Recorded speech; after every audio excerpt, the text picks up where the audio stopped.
आप सबको प्यार भरा सलाम और जय मसीह की। ये आशीषित दिन है और आप सबसे मिलने का अनुग्रह परमेश्वर ने दिया और फर्स्ट टाइम आपकी इस मंडली में आने का अनुग्रह प्रभु ने मुझे दिया, मेरे परिवार को दिया। मैं परमेश्वर को धन्यवाद करता हूँ। काफी साल से पास्टर सोहन को मैं यहाँ पंजाब में जानते हैं और हम एक ही कॉलेज में हमने स्टडी किया और काफी अच्छा एक फ्रेंडशिप हमारे बीच में प्रभु ने दिया है और कई बातें मिलकर करने का भी परमेश्वर ने अनुग्रह दिया। सब आशीषों के लिए प्रभु को धन्यवाद करते हैं और हमें यही रहना है, पंजाब में रहना है, कहीं और नहीं जाना। तो मिलकर हम भी परमेश्वर के लिए बहुत कुछ आगे बहुत कुछ करना बाकी है, मैं विश्वास करता हूं, क्योंकि इन अंतिम दिनों में अगर हम अपने जिंदगी अपने जीवन प्रभु के लिए ही नहीं समर्पण करें तो फिर और किस बात के लिए समर्पण करें और कौन सी काम हम करेंगे। तो धन्यवाद। कृपया हमारे प्रार्थना में, आपकी प्रार्थना में हमारे परिवार को भी आप याद रखना। और ज्यादा लंबा चौड़ा इंट्रोडक्शन की जरूरत नहीं है, बाकी तो हम आने वाले दिनों में और भी हम मिलेंगे, बात करेंगे। प्रभु ने मेरे मन में जो बात आपके सामने बताने के लिए जो रखा है उसको एक सीख, एक शिक्षा के रूप में मैं आपके सामने पेश करना चाहता हूं। थोड़े ही लोग हैं इसलिए मतलब बहुत जोर जोर के बड़ा एक हाई फाई प्रचार में नहीं करना चाहता हूं, लेकिन एक टॉपिक, एक बात आपके सामने में रखना चाहता हूं और उसे सीखना भी जरूरी है, क्योंकि परमेश्वर का वचन उसे बहुत जोर के, बहुत सामर्थ्य के साथ, वेरी इंपॉर्टेंट करके हमारे सामने उस बात को रखा हुआ है। हम जानते हैं कि हमें धरती पर परमेश्वर ने भेजा और यहां पे हमें थोड़े दिन के लिए रहना है, ज्यादा दिन नहीं रहना। और ये थोड़े और ज्यादा को हम कैसे नापेंगे? हमारा 70-80 साल जितने भी यहां पे धरती पे होगा, ये छोटा है, थोड़ा है करके हम कैसे बता पाएंगे? क्योंकि हम उसको किसी और टाइम श्रेणी के साथ हम कंपेयर करते हैं। वो है इटर्निटी, अनंत काल का जीवन। समय का कुछ ऐसा भी होता है जो कभी खत्म, शुरू नहीं होता, कभी खत्म नहीं होता, अनादिकाल से अनादिकाल तक। ऐसा एक समय के साथ अपने छोटे जीवन को जब कंपेयर करता है तभी तो हम पता लगता है, हमें पता लगता है ये हमारा जो जिंदगी है वो छोटा है।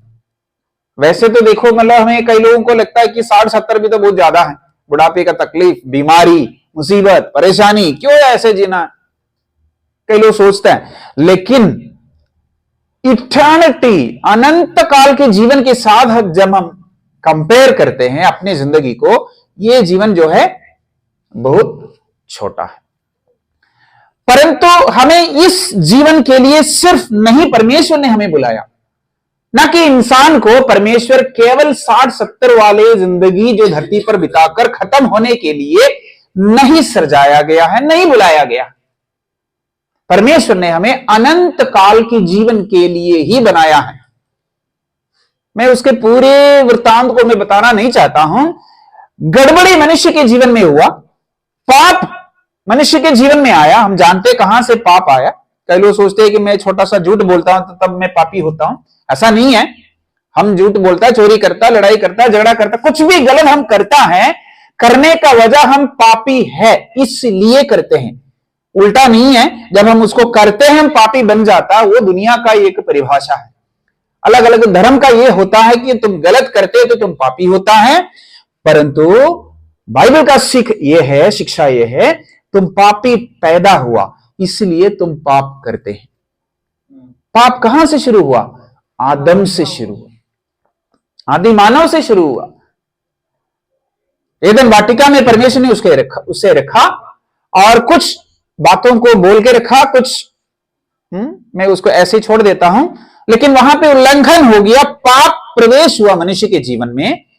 तब से लेकर उनको जितने बच्चे हुए, पापी पैदा हुआ। खून के द्वारा पाप फैलते आगे बढ़ते जाता है और सब ने पाप किया परमेश्वर की महिमा से रहित है। रोमियो के पत्री में पौलुस बताते हैं दुनिया में सब मनुष्य पापी हैं।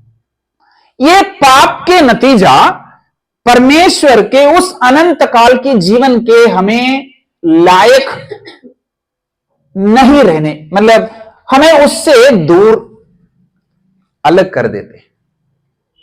परमेश्वर ने जिस प्रकार से मनुष्य को बनाया उस प्रकार से वो अनंत काल के जीवन के लायक था, उसी में रहना था, उसी में रखा था। आदम को परमेश्वर ने लंबे समय के लिए, हमेशा के लिए बनाया था, मरकर अपना जिंदगी खत्म होने के लिए नहीं बनाया था, परंतु पाप की वजह से वो बिगड़ गया और उनकी संतान हम होने के नाते हम भी उस मरणहार शरीर में प्रवेश हो गया। समझ रहे हो ना, मेरे बातों को समझ में आ रहा है? हाँ जी। तो यहां पर हमारा धरती का जो जिंदगी अभी ये 60-70, पहले कुछ ज्यादा था, 900, 700, 800 जो भी होता था, और उसके बाद फिर 120 में कर दिया जल प्रलय के बाद, और आज के हिसाब से 100 भी बहुत मुश्किल है। अगर किसी को मिल गया तो शुक्र है। हाँ, 60-70 है। लेकिन परमेश्वर का मर्जी आपके लिए, मेरे लिए अनंत काल की जीवन है। ध्यान रखना, बस एक इंट्रोडक्टरी नोट मैंने आपके सामने बता दिया। और इस अनंत काल के जीवन के लिए जो परमेश्वर जो बनाता अनंत काल के जीवन है, एक्चुअली 2 प्रकार के अनंत काल के जीवन है। एक अनंत काल के स्वर्ग भी है और एक अनंत काल के नरक भी है। ये हकीकत है, ठीक है। उसका खुलासा करने, उसका मतलब समर्थन के लिए अभी मेरे पास टाइम नहीं है। अनंत काल के स्वर्ग भी है, अनंत काल के नरक भी है। मनुष्य एक इटर्नल प्राणी है, खत्म नहीं होता। मरने से मनुष्य का अस्तित्व खत्म नहीं होता। लेकिन भारतीय संस्कृति में हमें ऐसे ही सिखाया गया है, ऐसा नहीं है। अनंत काल के लिए हमें जीना है। अगर परमेश्वर ने जो रास्ता बनाया उसमें हम चले तो हमें अनंत काल का स्वर्ग मिलेगा। परमेश्वर के रास्ता के उल्टा चलेगा तो अनंत काल के नरक में जाएगा। यह बाइबल का हकीकत है, बाइबल का सच्चाई है। यीशु मसीह अगर झूठ नहीं बोला तो यह बात पर हमें यकीन करना होगा। मनुष्य पाप में गिर गया और उनका हाल बुरा हो गया।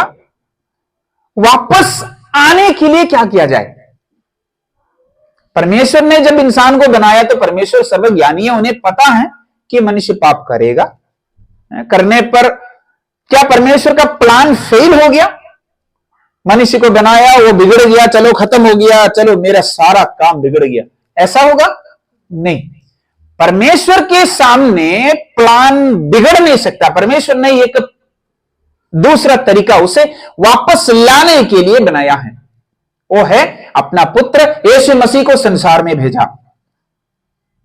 ठीक है, समय के पूर्ति पर when the fullness of the time had come, God sent forth his son।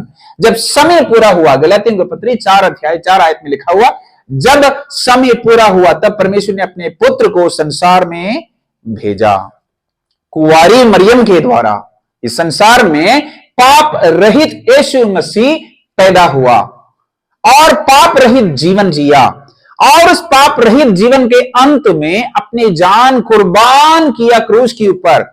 उसका कारण यह है, आपने और मैंने किए पापों का सजा, उस सजा को भोगने के लिए प्रायश्चित बलिदान होने वास्ते यीशु मसीह कलवरी के क्रूस के ऊपर बलिदान हो गया। और वो पाप न करने की वजह से तीसरा दिन मुर्दों में से जी उठा, हमेशा के लिए जीवित है। और उनका दावा यह है, जो कोई मुझ पर विश्वास करे वो नाश नहीं होवे बल्कि अनंत जीवन पाए। वही अनंत जीवन की बात हमने शुरुआत में किया था, जिससे हम अलग हो गए पाप की वजह से। उसी अनंत चाल के जीवन में मनुष्य को लेके जाने के लिए परमेश्वर ने कुंवारी मरियम के द्वारा संसार में आया, यीशु मसीह के रूप में मृत्यु को सहा। और आपसे मुझसे आज ये मांग है कि मुझ पर विश्वास करो, अर्थात यीशु मसीह मेरे पापों के बदले क्रूस पर मरा। मैं विश्वास करता हूं, मैं पापी हूं, वो पाप रहित, परंतु उसने मेरे पापों के बदले पापों का श्राप प्रायश्चित को उठाकर अपना जान कुर्बान किया, ये बात को मैं विश्वास करता हूं, तब आपको अनंत काल की जीवन मिल जाता है, मिल जाता है। और मैं विश्वास करता हूं यहां पे बैठे हुए प्रत्येक व्यक्ति इस विश्वास के साथ आज यहां पे है। अगर नहीं है, गलती से भी कई लोग चर्च के अंदर होता है, कई गलत फहमियों की वजह से भी लोग आते हैं, कई लोगों को अपने जीवन में चंगाई मिल गया, आशीषें मिल गया, प्रभु ने कुछ चमत्कार किया। चमत्कार और चंगाई कई बार परमेश्वर यूं ही दे देते हैं, दे भी सकता है, सिर्फ अपने बच्चों को नहीं, क्योंकि सूरज उदय होता है दुष्टों के लिए भी है, चंगे लोगों के लिए भी है। बारिश जो मिलती है सिर्फ अपने लोगों के लिए नहीं है, सभी के लिए है। तो आशीषें कई बार हमारे जीवन में आ जाता है, लेकिन आशीषों का मतलब यह नहीं है कि हमारा उद्धार हुआ। आशीष अलग अपने जगह पे है और उद्धार अलग चीज है, अपने जगह पर है। उद्धार को पाना बहुमूल्य है और उसे बहुत जरूरी समझना है। उद्धार के साथ आशीष प्रभु देता है, दे भी देता है, लेकिन हमारा दौड़ आशीषों के पीछे नहीं है, उद्धार। उद्धार तो उद्धार से संबंधित एक बात है रिपेंडेंस, मन फिराव। ये शब्द तौबा करना है, पंजाब में अक्सर तौबा करना कहते हैं। एक शब्द को ना बहुत बार करते करते करते करते कई बार उसका मतलब ही खो जाते। ऐसा कुछ नहीं हुआ। ये तौबा यानी ये रिपेंडेंस, मन फिराव शब्द के साथ भी ये मैं शंका करता हूं, इसलिए उसको थोड़ा सा छेड़कर उसको थोड़ा सा हम स्टडी करने के लिए आज हम प्रभु में शरण लेते हैं। प्रेरितों के काम उसका दूसरा अध्याय 38 आयत में लिखा हुआ, 38 से लेकर नीचे को मैं पढ़ूंगा थोड़ा थोड़ा करके। प्रेरितों के काम उसका दूसरा अध्याय 38 से लेकर नीचे को। पेंतिकुस्त का दिन में जब सारे लोग वहां पर इकट्ठे थे, वहां पर प्रेरितों के काम दूसरा अध्याय उसका 38 से लेकर फिर 42 तक का जो आयतों के अंदर है, जो बातें हैं, उसको सारे एकदम मैं नहीं पढ़ूंगा, धीरे धीरे करके मैं बताता हूं, अब ध्यान से सुन लेना। यीशु मसीह का क्रूस का मृत्यु हो गया और यीशु मसीह पुनरुत्थान होकर स्वर्ग में चला गया, और उन्हें कहा था कि तुम इंतजार करना, पेंतिकुस्त के दिन में पवित्र आत्मा उन्हें मिला। और उस दिन जब ये लोग वहां पे हलचल वगैरह हुआ, तब लोगों ने आकर वहां पर मतलब पूछने लगा ये क्या है क्या नहीं है, ये सारी बातें आप पढ़े हैं। और वहां पर पत्रुस खड़े होकर एक भाषण देता है, एक प्रचार करता है, मतलब वो अपना सफाई देता है कि ये क्या हो रहा है, हम क्या कर रहे हैं, हम है कौन, किस उद्देश्य से हम यहां पे है। और ये पत्रस का जो प्रीचिंग है हमारा भी प्रीचिंग है, ठीक है। पत्रस हमारा रिप्रेजेंटेटिव है, प्रतिनिधि है। जो प्रचार यहां पे हो यही तो आज हमें दुनिया के सामने बोलना है। और उसमें से पत्रस का मुख्य कंटेंट था मन फिराव, रिपेंट। लिखा है 38 में, उसका 36 में, अब इस्राएल का सारा घराना निश्चित रूप से जान ले कि परमेश्वर ने उसी यीशु को जिसे तुमने क्रूस पर चढ़ाया प्रभु भी ठहराया और मसीह भी। और 38 में लिखा है मन फिराओ और तुम में से हरेक अपने अपने पापों की क्षमा के लिए यीशु मसीह के नाम से बपतिस्मा ले, तो तुम पवित्र आत्मा का दान पाओगे, क्योंकि ये प्रतिज्ञा तुम और तुम्हारी संतानों और उन सब दूर दूर के लोगों के लिए भी है जिनको प्रभु हमारा परमेश्वर अपने पास बुलाएगा। और 42 आयत में लिखा हुआ है, और वे प्रेरितों से शिक्षा पाने और संगति रखने और रोटी तोड़ने और प्रार्थना करने में लौलीन रहे। कलीसिया का आरंभ के बारे में यहां पे लिखा गया है, कलीसिया का इनॉग्रेशन, चर्च का इनॉग्रेशन जो धरती पर। और वहां पर नंबर 1 टॉपिक पत्रस के शब्द से जो निकला, मन फिराओ, रिपेंट, मन फिराओ। और मन फिराओ का उद्देश्य भी वो बताते हैं, तो तुम में से हर एक अपने अपने पापों की क्षमा के लिए यीशु मसीह के नाम से मन फिराओ। और एक दो और आयतों को मैं पढ़ना चाहता हूं। मैथ्यू 3:2 में ये पत्रस का कथन है, हमने जो प्रेरितों के काम में पढ़ा। मत्ती 3:2 में, मरकोस 1:4 में और लूका 3:3 में, ये तीनों जगह पर बपतिस्मा देने वाला यूहन्ना वो भी मन फिराव का प्रचार करते हैं। कोई भी एक आयत आप में से कोई भी पढ़ोगे? मत्ती 3:2 पढ़िए, एक ही चीज को लिखा हुआ। हाँ, मन फिराओ क्योंकि स्वर्ग का राज्य निकट आ गया है। हाँ, मरकोस 1:4, यूहन्ना आया जो जंगल में बपतिस्मा देता और पापों की क्षमा के लिए मन फिराव के बपतिस्मा का प्रचार करता था। मन फिराव के लूका 3:3 भी पढ़ लीजिए। और वह यरदन के आसपास के सारे प्रदेश में आकर पापों की क्षमा के लिए पापों की क्षमा के लिए मन फिराव। बपतिस्मा एक अलग टॉपिक है, पापों की क्षमा के लिए मन फिराव। बस इतना ही आज हम लेते हैं, पापों की क्षमा के लिए मन फिराव। पत्रस ने भी वही टॉपिक को छेड़ा है कलीसिया का आरंभ में, इनागुरेशन में। मन फिरना पापों की क्षमा के लिए, रिपेंडेंस परमेश्वर चाहता है दुनिया के सारे मनुष्य करें। सवाल है कि ये रिपेंड क्या है, क्या करने से रिपेंड होता है? क्या आपने मन फिरा? आप मन फिराव किया है? आप इनसे लोग कितने कह सकते हैं मतलब मैं मन फिराया हूं? ठीक है, मन फिराव क्या होता है? मन फिराव क्या होता है? हम बाहर के लोगों को कहते हैं कि मन फिरना है, मन फिरे, क्योंकि वो शराब पीते, लड़ाई करते हैं, झगड़ा करते हैं, बहुत कुछ दुनिया में चलते फिरते रहते हैं, तो हम वहां पे कहते हैं कि मतलब मन फिराओ। लेकिन चर्च के अंदर फिर क्यों कहते हैं मन फिराओ?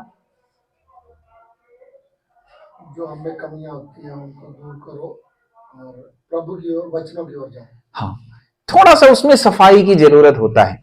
मन फिराव क्या होता है? कई लोगों का यह सोच रहता है कि देखो, मन फिराव मतलब किस लिए है? पापों की क्षमा के लिए है।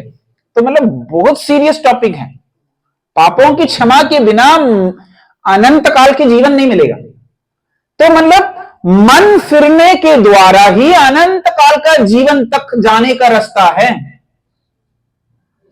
यूहन्ना 3:16 में लिखा हुआ है, जिन्होंने उससे ग्रहण किया उसको उसने पुत्र बनने का परंतु जगत से ऐसा प्रेम किया पुत्र, जो कोई उस पर विश्वास करे वो नाश न हो बल्कि अनंत जीवन। तो वहां पर यीशु मसीह पर विश्वास करने पर अनंत जीवन मिलेगा।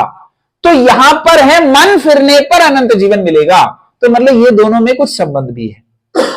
दोनों एक दर्जे का, एक लेवल पे आता है। यीशु मसीह पर विश्वास करना और पापों से मन फिरना है।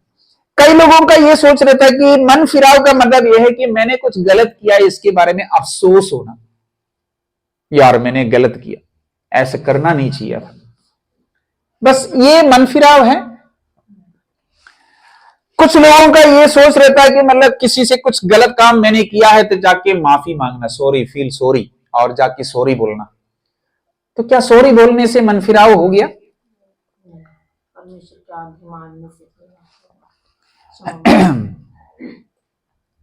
आप एक एग्जाम्पल देखना कि मन फिराव, मान लो कि हमने किसी का कोई नुकसान किया। एक मर्डर केस में देखो, किसी ने किसी का मर्डर किया और करने के बाद कितने भी अफसोस करो तो भी मतलब वो व्यक्ति को वापस ला सकते हैं? कुछ भी आप मन फिरो, मतलब 40 दिन का रोजा लेके आप मन फिराव करो, तब भी जो किया है उसका रिटर्न आप कर सकते हो? नहीं कर सकता। तो मन फिराव केवल इतना नहीं है कि हमने जो किया गलती का थोड़ा अफसोस होना और हो सकता थोड़ा फॉरगिवनेस, पाप क्षमा मांगना, इतने में मन फिराव पूरा नहीं होता। लेकिन कई लोगों का ये सोच रहता है कि शायद चर्च में भी अधिकतर समय हम गवाही सुनते हैं ना, मैं बहुत शराब पीता था, 10-10 बोतल एक दिन पीता था, अब 2-2 बोतल पे पहुंच गया है। बहुत लड़ाई करता था, अभी थोड़ा ही लड़ाई करते नहीं। अच्छा है, अपनी बुरी आदतों को छोटा करके थोड़ा करके लाना ठीक है, लेकिन वो मन फिराव नहीं है। मन फिराव कुछ और होता है। कुछ लोगों का सोच ये रहता है कि मतलब हमेशा किसी भी चर्च का मीटिंग को ना छोड़ते हुए हमेशा टाइम पर चर्च में जाना और वहां का हर परिपाटी रीति रिवाज में सब कुछ भाग लेना, ये मन फिराव होता है। ये भी अच्छी आदत है, होना चाहिए, लेकिन गलत नहीं समझना, वो भी मन फिराव संपूर्ण नहीं है। मन फिराव थोड़ा सा और डीप है, क्योंकि सिर्फ चर्च में रेगुलर आने वालों को अनंत जीवन देगा ऐसा करके नहीं लिखा, ऐसा करके नहीं यीशु ने बोला। मन फिरो और पापों की क्षमा के लिए। यहूदा इस्करियत, यीशु मसीह जी को जिसने पकड़वाया, उसने मन फिरा। उनको भी लगा कि अरे मैंने गलत किया। 30 चांदी के सिक्के के लिए उसने यीशु मसीह को पकड़वाया, पता है ना उस कहानी, पकड़वाया। और उसके बाद उन्हें लगा कि यार हाथ से निकल गया, अब बस उसको गलती एहसास हुआ, लेकिन मन फिराया था नहीं। उन्हें पापों की क्षमा नहीं मिली क्योंकि उसने मन फिराया, परंतु गलती का अफसोस हो गया, लेकिन वो नहीं है मन फिराओ। लेकिन दूसरे एक व्यक्ति पतरस, यीशु को इनकार किया, मतलब यहूदा और ये पतरस दोनों एक बराबर का पाप किया, कोई फर्क नहीं है। 3 बार किया पतरस, लेकिन पतरस मन फिराकर परमेश्वर के पास, यीशु के पास दोबारा चला गया। यहूदा भी वही कर सकता था, खुद फांसी लगकर मरने की जगह वो भी यीशु के पास जाकर मांग सकता, उनके चरण में जा सकता था, लेकिन गया नहीं। उसने अपने बलबूते पर उसने सोचा कि चलो अब जीने लायक नहीं है, मर ही जाते। वो मन फिराव नहीं है, लेकिन पतरस ने जो किया वो मन फिराव है। रिपेंटेंस जो शब्द है, इसका ग्रीक भाषा में से जो अनुवाद अगर आप देखोगे वो है कि मन का बदलना। अपने कर्मों का बदलना नहीं होता है, मन का बदलना होता है, मन का बदलना। शराब पीने वाले व्यक्ति कई बार कोई नशा मुक्ति केंद्र में वगैरह उसको डाल दो तो वो लोग कुछ दवाई वगैरह जबरदस्ती पिला देते हैं, उसके वजह से शराब को देखते ही उसको उल्टी आने लगता है। मतलब और कुछ ऐसे भी लोग होते हैं जिनके पास थोड़ा विल पावर ज्यादा है, अब 6-6 महीने तक वो नहीं पिएंगे, मतलब है ना, अपने बल पे। ये कोई मन फिराव नहीं है। ये मन फिराव का बात मैं बताता हूं, वो क्या होता है, जितना प्रेम शराब के प्रति होता था उतना बैर, उतना घृणा उसके प्रति हो जाना अंदर से, वो मन फिराव होता है। ऐसा नहीं है कि मतलब जो मिलता नहीं है फिर क्या करे, बस बैठे रहना पड़ेगा, ये नहीं मन फिराव। जितना उससे लगाव होता था, प्रेम होता था, अभी उतना ही उससे घृणा है, और उसके कारण उसका जो वजह बना है, किसी ने अंदर कुछ किया, अंदर से कुछ चेंज आ गया, और वो चेंज के लिए एक मन में एक दृढ़ निर्णय लेने के लिए किसी ने उसे शक्ति दे दिया। मन फिराव का शक्ति किसी मनुष्य के पास नहीं है। मन फिराव के लिए शक्ति एक जो शराब में डूबा हुआ एक व्यक्ति को खुद उससे वापस आने का शक्ति उसके अंदर नहीं है। परंतु जब परमेश्वर यीशु मसीह को, प्रभु को उसके जीवन में जब आने का मौका मिलता है, परमेश्वर उसके अंदर काम करके उसके मन में यह शक्ति देता है कि जितना मैं प्रेम करता था उससे उतना मैं नफरत करता। यह स्पॉन्टेनियस और ऑटोमेटिकली होता है, अपने बल के, अपने कोशिशों के बदले नहीं मिलता है, अपने कोशिशों से नहीं मिलता।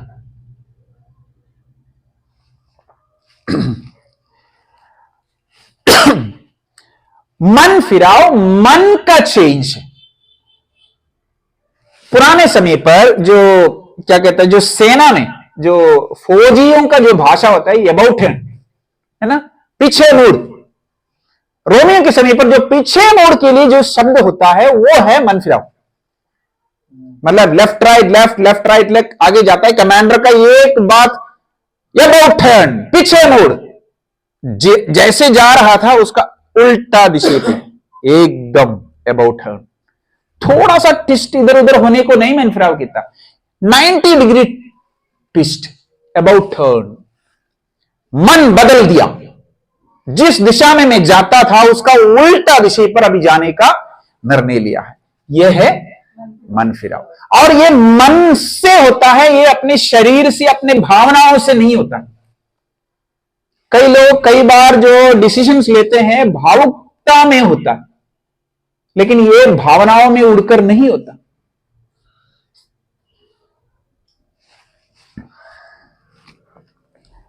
पहला थिस्सलुनीकियों का पहला अध्याय 9 आयत में एक पौल का एक स्टेटमेंट है, पौलुस का स्टेटमेंट, वो एक बार पढ़ लेना। फर्स्ट थिस्सलुनी 1:9, अगर किसी को मिल गया तो आप पढ़ लेना।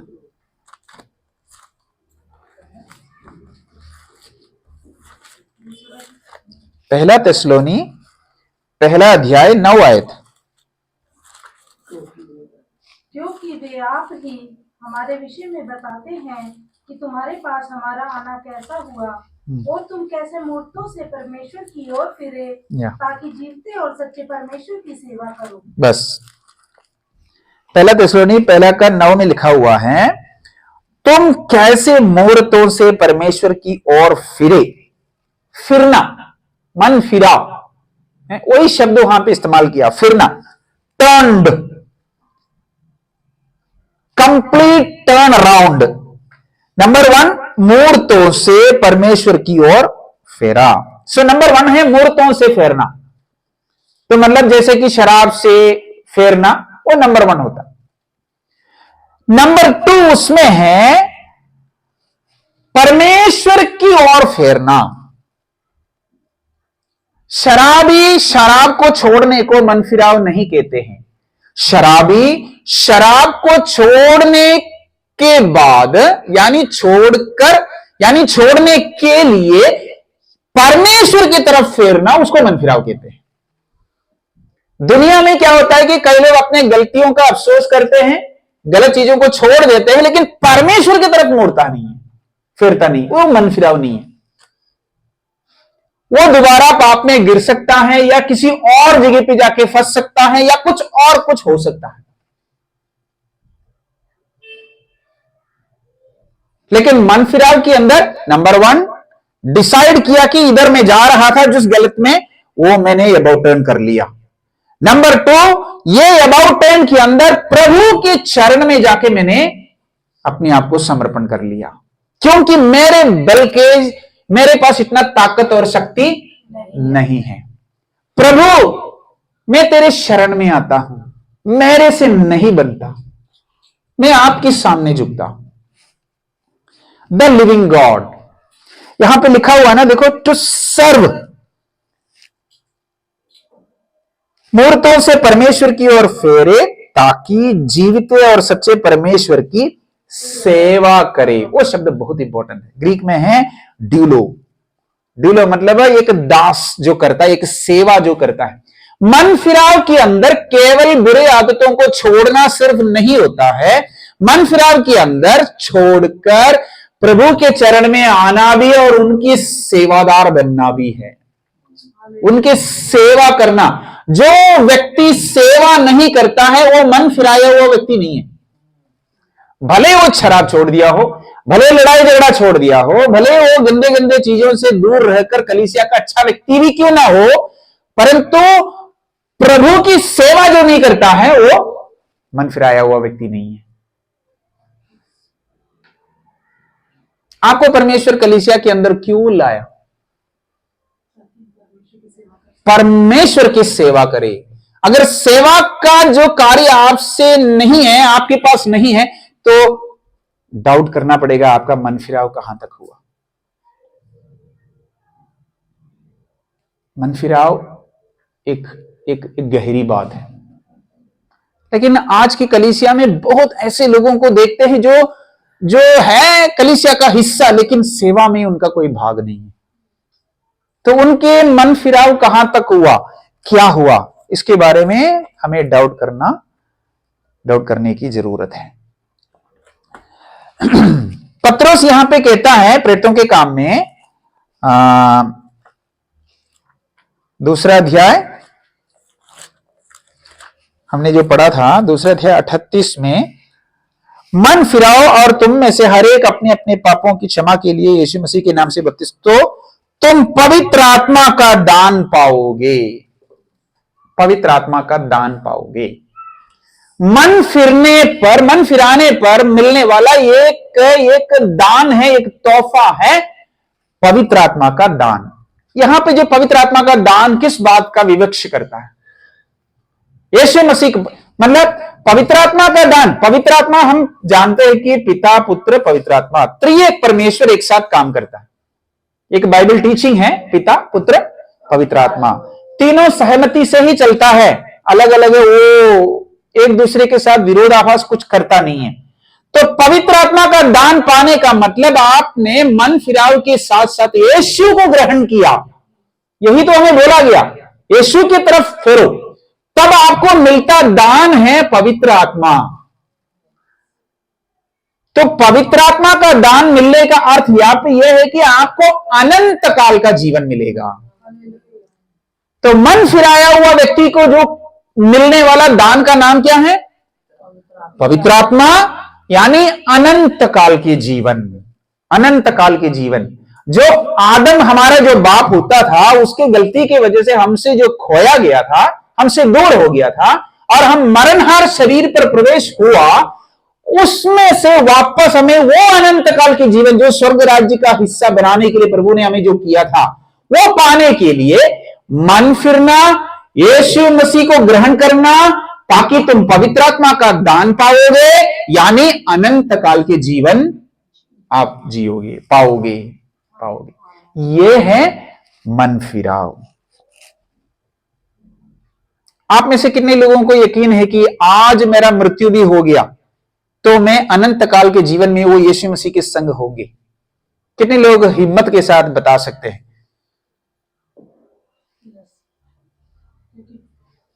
हम परमेश्वर के साथ सच्चाई से चलेंगे तो जरूर। दोबारा मैं बताना चाहता हूं, जैसे शराबी व्यक्ति शराब को छोड़ दिया अपने हिम्मत से, अपने बल से, उसको मन फिराव नहीं कहता, क्योंकि बाद में भी वो जा सकते हैं। यानी मतलब शराब छोड़ने वाले सबके लिए बनाया हुआ एक जगह नहीं है स्वर्ग राज्य। वैसे तो मैं तो एक ऐसे परिवार में पैदा हुआ, इसलिए मुझे मौका ही नहीं मिला कोई शराब एक बार टेस्ट करने का। तो क्या ऐसे मेरे जैसे मतलब सूखा पापियों को लेके जाने के लिए बना रखा हुआ जगह है स्वर्ग? नहीं। शराब ना पीने वाला, बीड़ी ना पीने वाले अच्छे अच्छे बंदों को लेके जाने के लिए रखा हुआ जगह नहीं है स्वर्ग। स्वर्ग जो है यीशु मसीह का जगह है, परमेश्वर का। वहां पर यीशु का बंदे, यीशु का बच्चे जितने हैं उसके लिए बनाया गया है।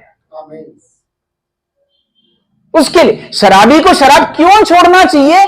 क्योंकि उसे यीशु को ग्रहण करने के लिए, शराब छोड़ भी दिया और यीशु को ग्रहण भी नहीं किया, तो मैं उससे अच्छा क्यों शराबी रहे? कम से कम दुनिया का मजा तो मिल जाए।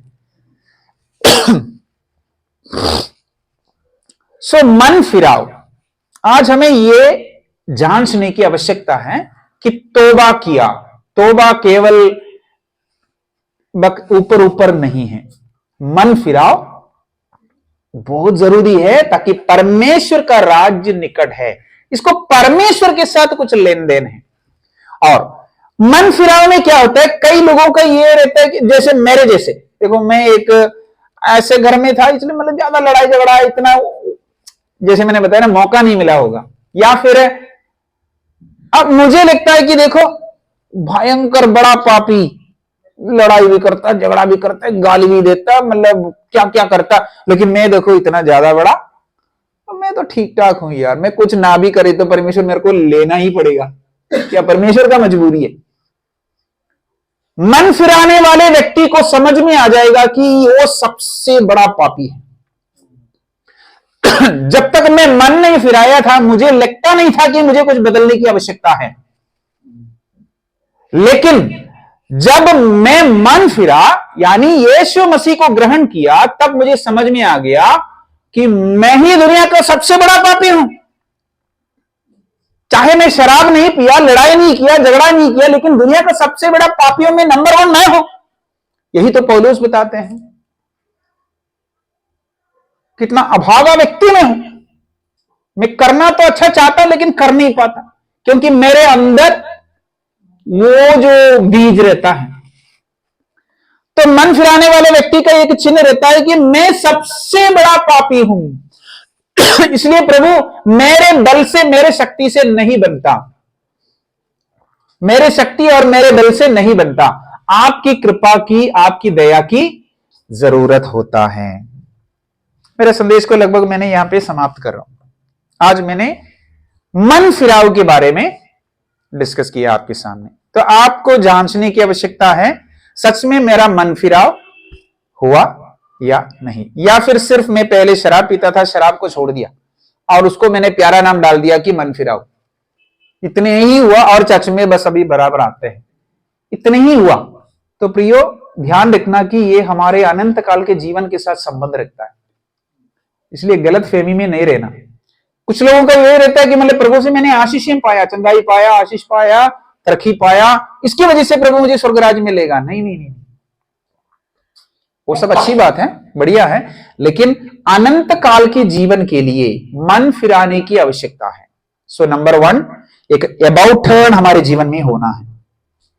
जिस चीजों से मेरा लगाव होता था, प्यार होता था, उससे नफरत करने का शक्ति। और उल्टा भी, यीशु मसीह ने कहा अपने दुश्मन से भी अपने समान प्यार करना, अपने एक गाल पे मारने वाले को दूसरे गाल दिखाना। ये संभव है क्या दुनिया में? आज सुबह आते आते एक रेड लाइट में रुका हुआ था, एक बंदा पीछे से आके लाइट जैसे ग्रीन हो गया तो हाँ हाँ हाँ हाँ आवाज, और उसको कौन सी जरूरत, मेरा गाड़ी थोड़ी उड़ता है। तो मुझे गुस्सा आया। मन फिराव क्या मतलब बस केवल हमारे क्या कहते हैं ऊपर ऊपर का जो गुस्सा को छोड़ना, बस इतना ही होता है? गुस्सा तो अभी भी हमारे अंदर है थोड़ा कुछ। हमारे ताकत से, हमारे बल से नहीं होता, इसलिए प्रभु के शरण में लेना, प्रभु के शरण में आना। प्रभु मेरे से नहीं बनता और मैं पापी हूं, इसलिए आप मेरे पापों को उठाकर क्रूस के ऊपर बलिदान हुआ है। यीशु मसीह मैं आपको ग्रहण करता हूं, मैं स्वीकार करता हूं। यह है मन फिराव का हिस्सा।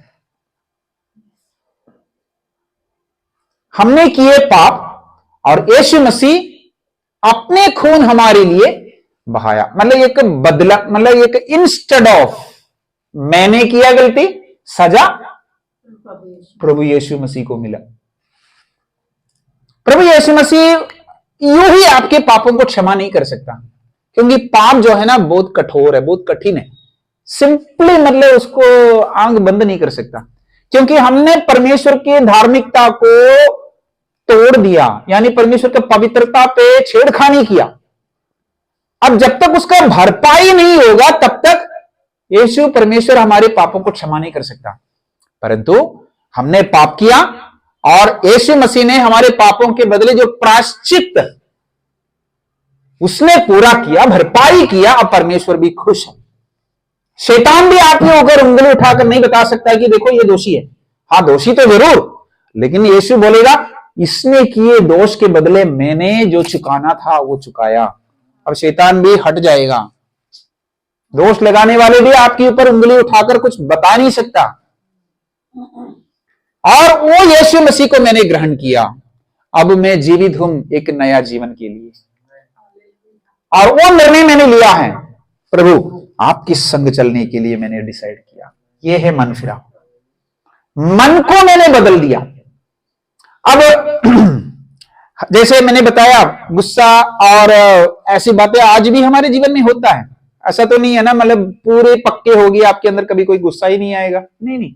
चलते चलते चलते हमारे जीवन में हमें मतलब जब तक इस धरती पर रहना है तब तक हमारे अंदर एक संघर्ष रहता है, गुस्से के साथ, लड़ाई के साथ और कई बातों के साथ रहता है।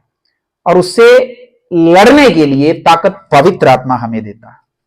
पवित्र आत्मा का दान तुम पाओगे। वो पवित्र आत्मा आपको किस बात के लिए काम करेगा, मदद करेगा? जैवन मसीही जीवन जीने के लिए। एक गाल पर मारने वाले को दूजे गाल दिखाने का ताकत उसी से मिलेगा, आपके और मेरे अंदर नहीं है।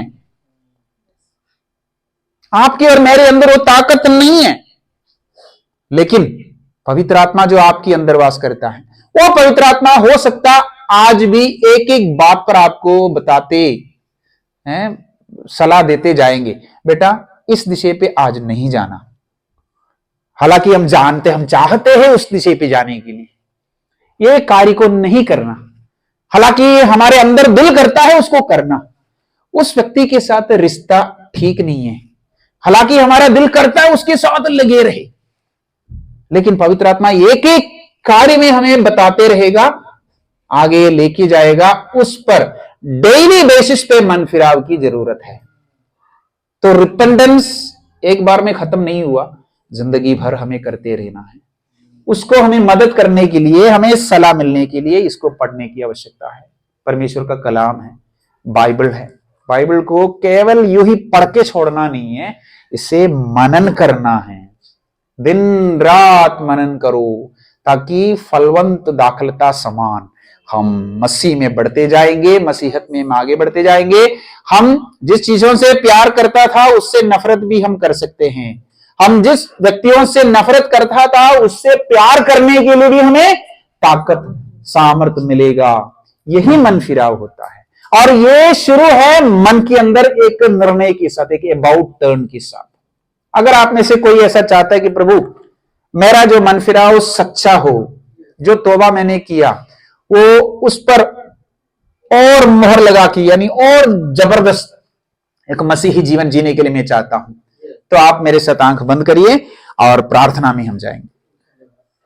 प्रभु परमेश्वर, मैं प्रार्थना करता हूं आज जितने भी लोग पवित्र कलाम यीशु मसीह का वाणी को जो सुना है, प्रभु जी हमने जो भी बातें चर्चा किया, आपके अनुग्रह से परमेश्वर हम चाहते हैं कि उसे हम समझ पाए। केवल हमारे कुछ आदतों को बदलने को मन फिराव नहीं कहता, हमारी आदतों को बदलने के लिए एक निर्णय लेना, और जो हमसे असंभव है परमेश्वर आपके सहारे से, आपको ग्रहण करके आगे बढ़ने के लिए, यही मन फिराव होता है परमेश्वर पिता। प्रभु जी ये अबाउट टर्न के लिए हमें आप मदद और सहायता करें, इस कलीसिया को मदद और सहायता करें। प्रत्येक व्यक्ति जो वचन सुना है उनके जीवन में पवित्र आत्मा इस वचन को लेकर कार्य करना, उन्हें आशीष देना। धन्यवाद यीशु मसीह के नाम से मांगते हैं, आमीन। Thank you.